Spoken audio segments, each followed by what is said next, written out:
long-term wealth, especially when you're looking down the barrel of an economic crisis, well, this explainer is exactly for you.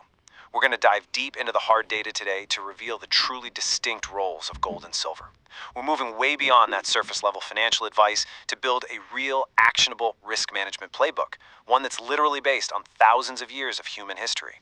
To start things off, let's look at a 4,000-year-old story that perfectly sets the stage for our analysis. When an ancient kingdom fell, the king who held his wealth in gold, he survived. The blacksmith who stored his savings in silver, he survived too.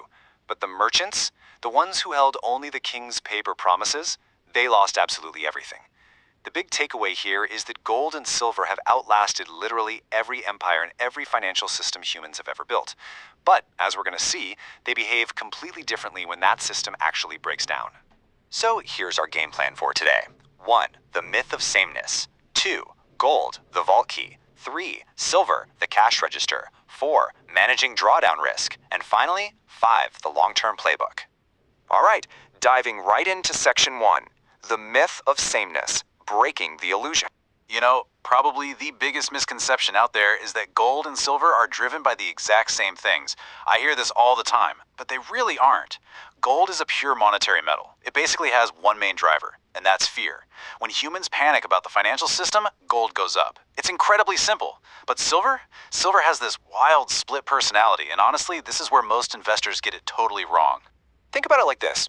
Roughly 50% of silver's demand is entirely industrial. We're talking solar panels, electronics, medical instruments. The other 50% is monetary, your coins, bars, and investments. So during a severe economic recession, what happens? Factories shut down. That industrial demand just drops off a cliff, dragging the price down with it. But at the exact same time, monetary panic is pushing demand up. It creates this massive, violent tug of war.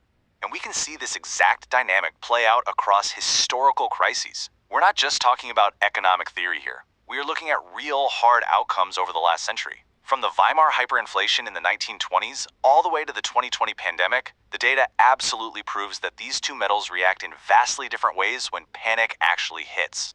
Okay, moving to section 2, gold, the vault key, protecting the big ticket. So gold basically acts as pure insurance for large wealth preservation. Let's look at the Weimar Germany, hyperinflation in the early 1920s. The paper mark became so utterly worthless that people were literally burning stacks of banknotes in their fireplaces just to stay warm. Sounds crazy, right? But if you held gold, by the peak of that crisis, just one single ounce of gold could buy an entire house in central Berlin. Think about that. Gold saves the big ticket. But you know, gold does have a vulnerability that any serious risk manager has to consider: government regulation. This was perfectly illustrated during the Great Depression in 1933. President Roosevelt signed Executive Order 6102, which effectively banned private gold ownership in the United States. Gold holders were forced to sell to the government at a fixed price. But silver? Silver was completely ignored.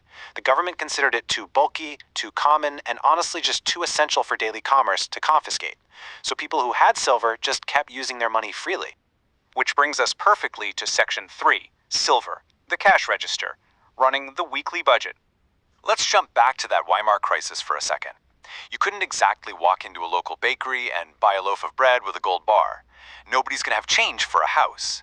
But regular, pre-war silver coins, those kept families fed. They held value not because of some arbitrary number stamped on them by a failed government, but because of the physical metal itself. A single silver coin could easily cover several days' worth of food. So, when you're evaluating assets for a real deal crisis, you've got to apply 3 strict rules. Number 1, can it preserve your purchasing power? Number 2, can you actually spend it in daily life? And number 3, does it fly under the government's radar to avoid confiscation? Neither metal is perfect on its own, for sure, but together, they cover all the bases. Let's move on to section 4, managing the drawdown risk, the tug-of-war effect. Now, there is a massive asymmetry here that you absolutely need to understand. During the 1970s stagflation boom, gold went up an impressive 24 times. But silver? Silver acted like incredible leverage. It absolutely exploded, climbing 38 times in value. But when the crash finally came, silver was decimated. It dropped by a staggering 90%, while gold only lost half. So think of it this way. Gold is your insurance, silver is your leverage. It climbs way faster, but man, it falls much, much harder. And here is the terrifying reality for a silver investor who just isn't prepared. 55%. That was the massive price drop silver experienced during the 2008 global financial crisis. Let that sink in. At the exact moment you'd expect a monetary safe haven to step up and protect your portfolio, silver lost over half its value. Why? Remember that tug of war? Factories shut down, industrial demand vanished in an instant, and the factory side of the equation won the initial battle. We actually saw the exact same pattern repeat at lightning speed in 2020.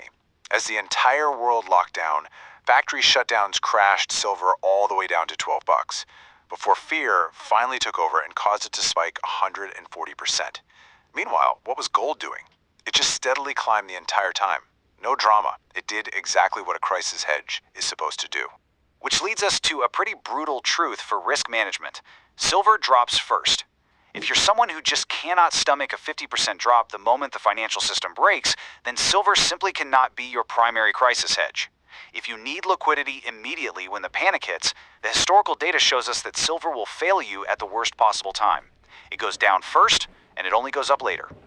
All right, let's wrap this up with Section 5, the long-term playbook, synthesizing the data. To actually position yourself effectively here, we have to understand the gold to silver ratio. It's a really simple metric, honestly. It just measures exactly how many ounces of silver it takes to buy 1 single ounce of gold at any given moment. It gives us a clear picture of the relative pricing between these two metals.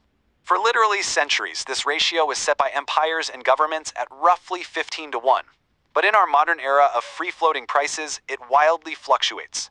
During that 2020 panic we talked about, it spiked to over 100 to 1. So what does that actually tell an investor? It tells you exactly when silver becomes historically violently underpriced relative to gold. When the ratio gets that high, silver has mathematical room to run and catch up during the recovery phase. So, bringing it all together, what's the optimal strategy? You hold gold for your long-term stability, generational wealth transfer, and that heavy wealth preservation. It's dense, it's stable, and it's drama-free. But you keep silver for your daily liquidity, everyday survival, and absolute transaction freedom.